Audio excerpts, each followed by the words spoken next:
মই তোমার ভাল পাও। বালিটিকা বাজার আজকে হবে ধামাকা। প্রোগ্রাম করতে আছে কিরণমালা।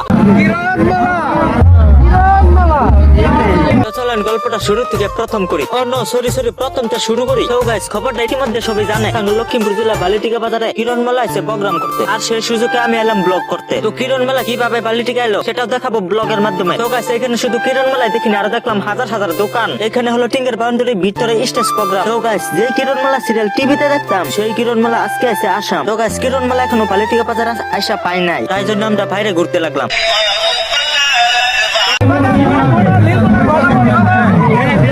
প্রথমে সবকিছু ঠিকই ছিল, কিন্তু টিকেটের দামটা অল্প বেশি করলো। টিকেটের দাম ছিল 1000 টাকা, 500 টাকা, 300 টাকা। দাম শুনে সবার মাথা হলো গরম। 1000 টাকার দাম শুনে আধা আধি মানুষ চলে গেল বাড়িতে। কিন্তু যখন কিরণমালা গাড়ি থেকে নামতে শুরু করলো, তখন আমরা সবাই হয়ে গেলাম একমত। ফাইনালি কিরণমালা এসেছে বালিটিকা।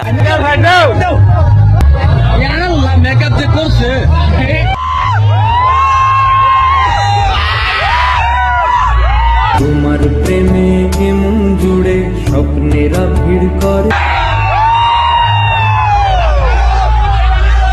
তো গাইস কেউ কেউ হতে ভাবছেন এটা নকল কিরণমালা। তাদের উপলক্ষে একটা কথাই বলতে চাই, এটা নকল কিরণমালা না আসলি কিরণমালা, তাহার সাক্ষী হলাম আমি। আসল কিরণমালাকে নিয়ে আসা হয়েছে পশ্চিমবঙ্গ কলকাতা থেকে। এদের চোখে না দেখলে হয়তো বিশ্বাসই করতাম না। তো কিরণমালা কি বলে চলেন অল্প শুনি। মই তোমার ভাল পাও।